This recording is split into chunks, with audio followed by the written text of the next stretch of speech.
देहरादून में कैबिनेट की बैठक समाप्त हो गई है। सचिव मुख्यमंत्री शैलेश बगोली ने कैबिनेट की ब्रीफिंग की है। कैबिनेट ने 11 प्रस्तावों पर मोहर लगाई है। तो देखिए, ये 11 प्रस्ताव जो हैं इन पर मोहर लग चुकी है। वित्त विभाग में उत्तराखंड अधिप्राप्ति नियमावली 2017 में परिवर्तन पर कैबिनेट ने मंजूरी दे दी है। स्थानीय निवासियों को 5 करोड़ तक के टेंडर दिए जाए, इसको बढ़ाकर 10 करोड़ किया जाए। हर श्रेणी में ठेकेदारों की सीमा बढ़ाने के लिए कैबिनेट ने मंजूरी दी है। टेंडर देने की प्रक्रिया में सभी पेपर वर्क को ऑनलाइन और पेपरलेस करने के लिए वित्त विभाग ने प्राप्त किया है अनुमोदन। मैथाइल अल्कोहल को विष के रूप में अनुमोदन किया गया है। नियोजन विभाग उत्तराखंड सेवा क्षेत्र नीति के तहत क्षेत्र को टारगेट किया जाएगा। इसी के साथ उत्तराखंड योगा नीति 2025 को मंत्रिमंडल ने अपनी मंजूरी दी है। इसके अलावा अटल आयुष्मान योजना और राज्य स्वास्थ्य योजना के लिए सरकार द्वारा 75 करोड़ का विभाग को लोन दिया जाएगा। देहरादून और हल्द्वानी में 2 मुख्य जिला अस्पतालों में मरीजों के लिए सस्ते रहने और खाने की व्यवस्था भी की जाएगी। इसके अलावा भी इसके लिए जमीन भी उपलब्ध करवाएगी सरकार। तो देखिए, ये तमाम जो प्रस्ताव थे जो लाए गए थे, अब इन 11 प्रस्तावों को मंजूरी यहां पर दी गई है।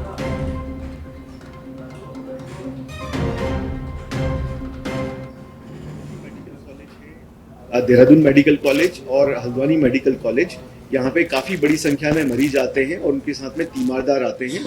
आज माननीय मंत्रिमंडल द्वारा ये निर्णय लिया गया कि ऐसे तीमारदारों को चूंकि यहाँ पे रहने खाने की काफी दिक्कतें होती हैं, तो ये निर्णय लिया गया कि जैसे कि एम्स ऋषिकेश में और एम्स दिल्ली में व्यवस्था है, किसी सहयोगी संस्थाओं के माध्यम से सस्ती रहने और खाने की सुविधा देने के लिए इन 2 स्थानों पर तीमारदारों के लिए रहने खाने की व्यवस्था की जाएगी और इसके लिए जमीन भी उपलब्ध कराई जाएगी। जी, उसमें डॉर्मेटरीज भी होंगी, उसमें कमरे भी होंगे, सभी तरह की व्यवस्थाएं उसमें होंगी। मुख्य मेडिकल कॉलेज है। चलिए बढ़ेंगे आगे। उत्तराखंड की राजधानी देहरादून में अहिल्या स्मृति मैराथन एक विरासत एक संकल्प कार्यक्रम का आयोजन किया गया, जिसमें मुख्यमंत्री पुष्कर सिंह धामी ने भी शिरकत की। इस दौरान सैकड़ों की संख्या में बच्चों, युवा, महिलाओं और पुरुषों ने इसमें प्रतिभाग किया। मुख्यमंत्री, भाजपा प्रदेश अध्यक्ष और मेयर ने मैराथन को हरी झंडी दिखाई। तो देखिए, बीजेपी की तरफ से अहिल्या स्मृति मैराथन का आयोजन किया गया था और इस दौरान जो है देखिए, मुख्यमंत्री पुष्कर सिंह धामी भी शामिल हुए। इसके अलावा सैकड़ों की संख्या में कार्यकर्ता भी यहां पर शामिल हुए हैं और कई लोग यहां पर पहुंचे। मुख्यमंत्री पुष्कर सिंह धामी ने मैराथन को हरी झंडी दिखाई। देहरादून से ये तस्वीरें आपको बता रहे हैं, जहां पर मैराथन का आयोजन किया गया। सैकड़ों की संख्या में लोग यहां पर प्रतिभाग करने पहुंचे। मुख्यमंत्री पुष्कर सिंह धामी ने मैराथन को हरी झंडी दिखाकर रवाना किया।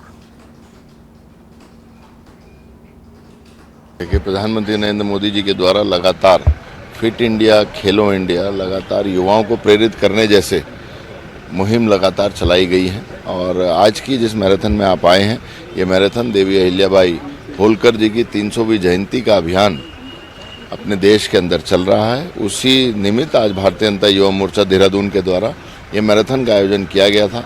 आपने देखा किस तरीके से अहिल्याबाई होलकर जी के जीवन पर, चरित्र पर, उनके कृतित्व पर उन्होंने क्या क्या काम उस समय 300 साल पहले जन्मी एक ओबीसी परिवार की रानी ने किस तरीके से सुशासन, किस तरीके से अपने सनातन को आगे बढ़ाने का काम किया, इसको प्रेरित करने का काम। देखिए, पुण्य श्लोक अहिल्याबाई होलकर जी का बहुत बड़ा योगदान है।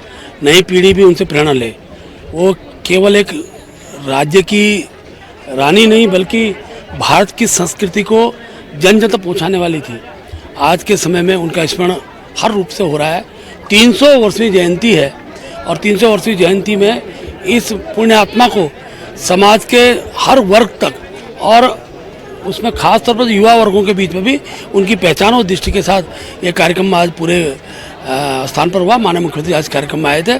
मैं हमारी जो महानगर की इकाई उसको बधाई देता हूँ और बड़ी संख्या में बच्चों ने इसमें प्रतिभाग किया, युवाओं ने प्रतिभाग किया, मातृशक्ति ने प्रतिभाग किया और ऐसे जो 65 साल से ऊपर के भी जो वरिष्ठ नागरिक थे उन्होंने प्रतिभाग किया।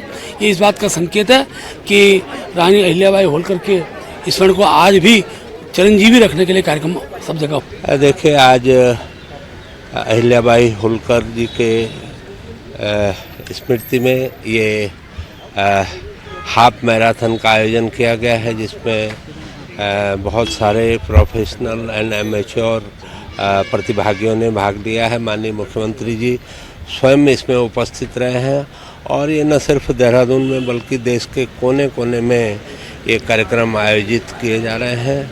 अहिल्याबाई होलकर जी का जो योगदान भारत की और ख़ास तौर पे सनातन के लिए रहा है, उसको कमेमोरेट करने के लिए, उसको यादगार बनाने के लिए एक सारे कार्यक्रम आयोजित।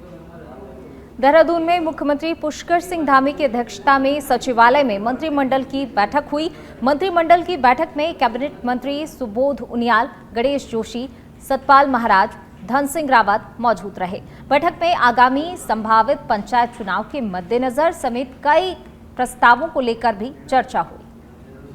तो देखिए, एक महत्वपूर्ण बैठक धामी कैबिनेट की आयोजित की गई थी, जिसमें जो है कई महत्वपूर्ण मुद्दों पर चर्चा की गई, लेकिन इसके अलावा जो है आगामी समय में चुनावों को लेकर भी खास तौर से यहाँ पर चर्चा की गई है। कई प्रस्तावों पर यहाँ पर मोहर भी लगाई गई, 11 प्रस्तावों को मंजूरी दी गई है। बैठक में मंत्री गणेश जोशी समेत कई और नेता मौजूद रहे। तो धामी कैबिनेट की महत्वपूर्ण बैठक आयोजित की गई, जिसमें 11 प्रस्तावों को मंजूरी मिली। इसके अलावा जो है यहाँ पर आगामी समय में चुनावों को लेकर भी चर्चा हुई है।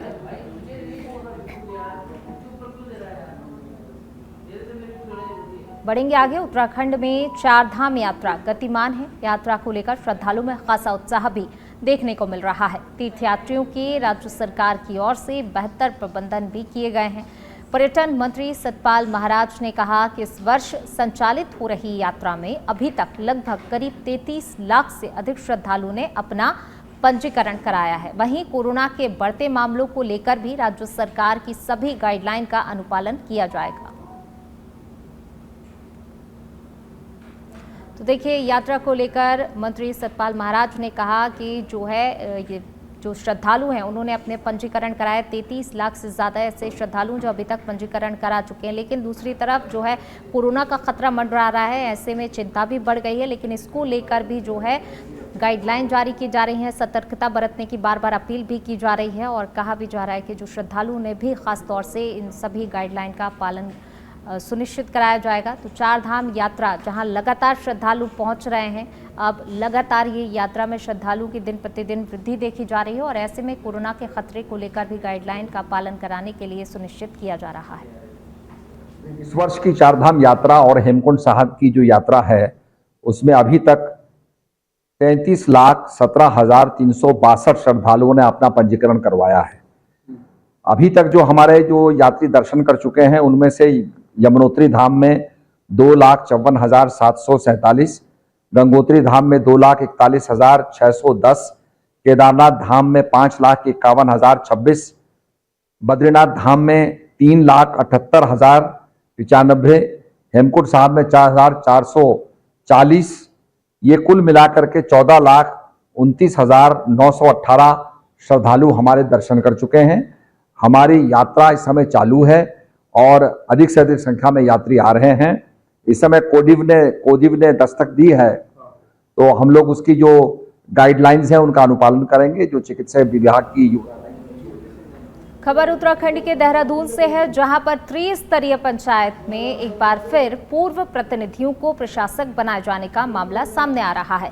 इस मामले में पंचायती राज सचिव चंद्रेश कुमार ने बताया है कि सरकार जुलाई माह में चुनाव कराने के लिए तैयार है, लेकिन इसमें कई व्यवहारिक दिक्कतें भी आ सकती हैं। 4 धाम यात्रा अपने चरम पर है और ज्यादातर लोग यात्रा में बिजी हैं।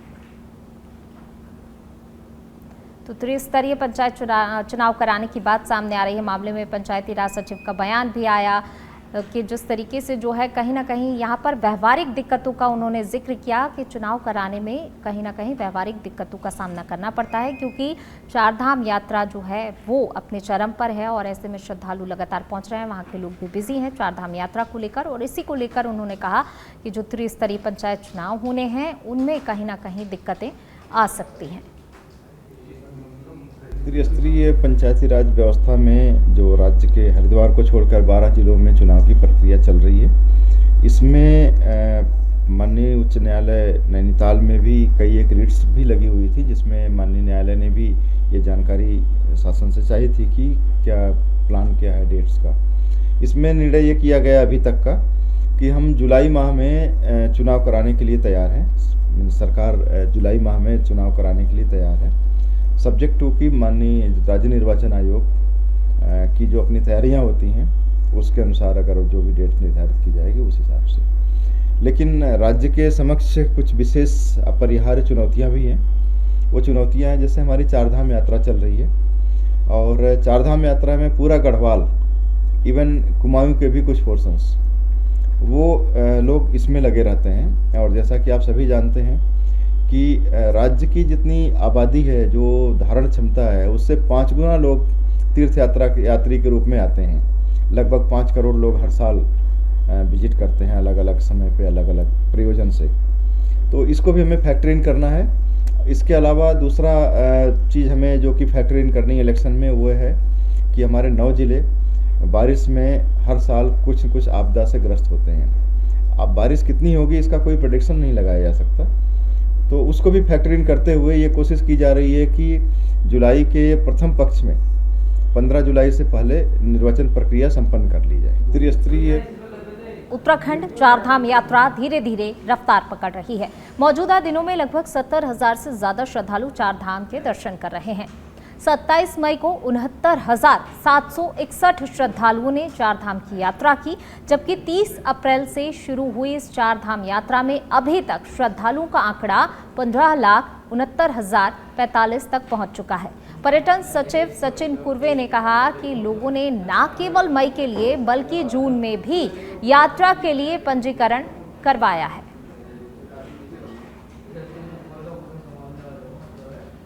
देखिए, 30 अप्रैल को हमारे गंगोत्री यमुनोत्री धाम के कपाट खुले थे।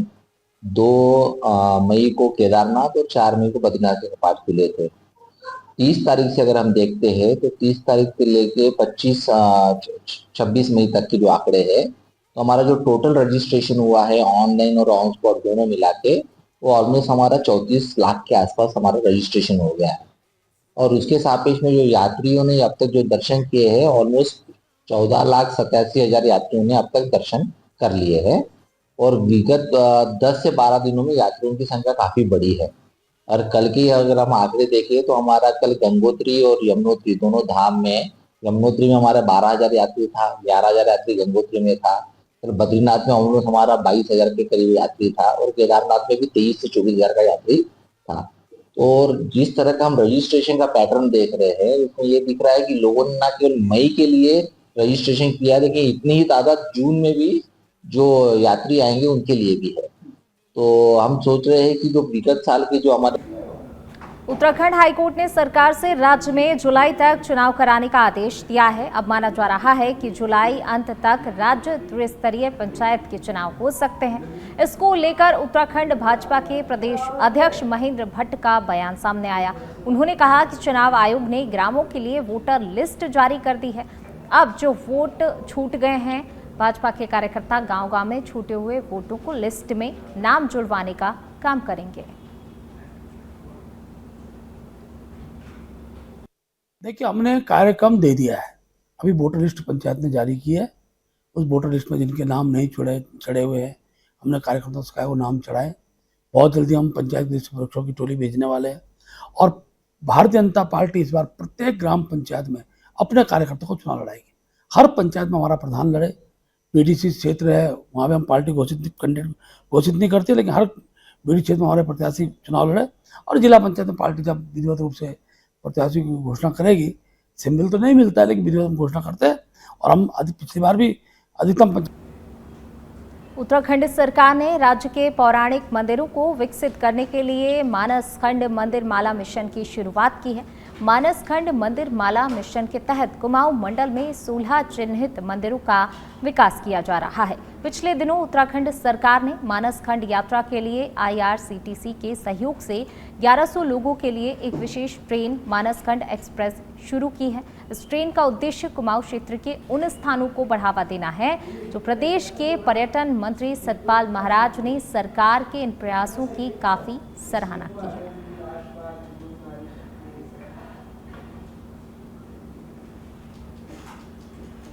तो देखिए, मंत्री सतपाल ने सरकार के प्रयासों की यहाँ पर सराहना की। जिस प्रकार से लगातार मानसखंड मंदिर माला मिशन की शुरुआत की गई, अब इसको लेकर विशेष ट्रेन चलाने की बात भी कही जा रही। कुमाऊं मंडल में 16 जो चिन्हित मंदिर हैं उन्हें चिन्हित किया गया और अब इन स्थानों के दर्शन के लिए श्रद्धालुओं के लिए विशेष ट्रेन की बात कही गई है। मानसखंड मंदिर माला मिशन की शुरुआत जो है कुमाऊं मंडल में 16 मंदिरों को चिन्हित किया जा रहा है, जिनका विस्तार भी हो रहा है।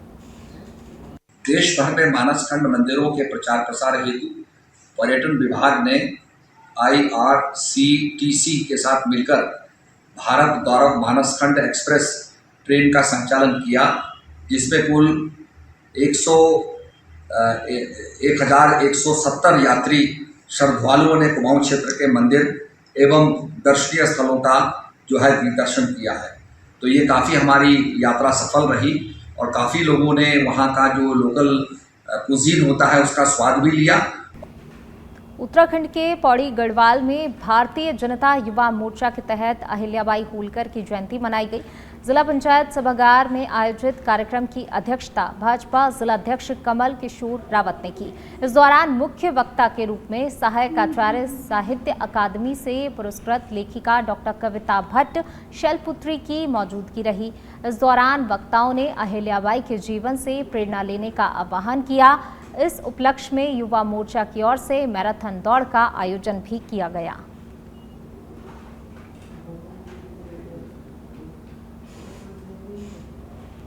तो युवा मोर्चा की ओर से जो है यहाँ पर मैराथन दौड़ का आयोजन किया गया। अहिल्याबाई होलकर की जयंती बड़ी ही धूमधाम के साथ मनाई गई और जयंती पर विशेष तौर पर मैराथन दौड़ का आयोजन किया गया, जिसमें देखिए सभी ने बढ़ चढ़कर हिस्सा लिया। पुरस्कृत लेखिका जो डॉक्टर हैं उन्होंने भी यहाँ पर बच्चों का उत्साहवर्धन किया है। इन्होंने भी अहिल्याबाई होलकर की जयंती में शिरकत की। तो देखिए बड़े ही धूमधाम के साथ यहाँ पर जयंती मनाई गई। आज हमारे द्वारा मैराथन दौड़ का आयोजन किया गया, जो कि पूरे ही उत्तराखंड नहीं पूरे भारत में ही भारतीय जनता युवा मोर्चा इस मैराथन दौड़ को करवा रहा है, जिसका ये है कि अभी हमारी जो पुण्य श्लोक श्री अहिल्याबाई जी हैं उनकी 300वीं जयंती चल रही है। तो उसके निमित्त युवाओं के बीच एक मैसेज देने के लिए, ताकि लोग उनको जाने भी और स्वस्थ भी रहें, और जो कि खेल के माध्यम से भी इस बात का प्रचार प्रसार करने हेतु वह मैराथन हमारे बीच युवाओं के लिए कराया। देहरादून में भाजपा कार्यकर्ताओं ने कांग्रेस जिलाध्यक्ष भगत सिंह का पुतला फूका और अपना आक्रोश जताया। वहीं भाजपा जिला महामंत्री संजय परिहार ने बताया कि राष्ट्रीय दल कांग्रेस पार्टी के तहत सोशल मीडिया अकाउंट पर आपत्तिजनक वीडियो पोस्ट की गई थी, जिससे जन भावनाओं को ठेस पहुंची है। इसके साथ ही इस मामले पर पुलिस से कानूनी कार्रवाई करने की भी मांग की है। ये पुतला दहन जो है अपने कांग्रेस पार्टी के बागेश्वर के जिलाध्यक्ष जी का किया गया, क्योंकि यहाँ पर जो है उनके द्वारा सोशल मीडिया प्लेटफॉर्म पे जो है अपने कुछ आपत्तिजनक सामग्री डाली गई है, जिससे जो है आम जनमानस को जो है ठेस पहुंची है और कांग्रेस का जो है चाल चरित्र यहाँ पर उजागर हुआ है। उसी के निमित्त यहाँ पर जो है आज भाजपा नगर मंडल के तत्वाधान में यहाँ पर पुतला दहन किया गया था और सारे भारतीय जनता पार्टी परिवार के लोग यहाँ पर आज उसी निमित्त आए और पुतला दहन का कार्यक्रम किया गया।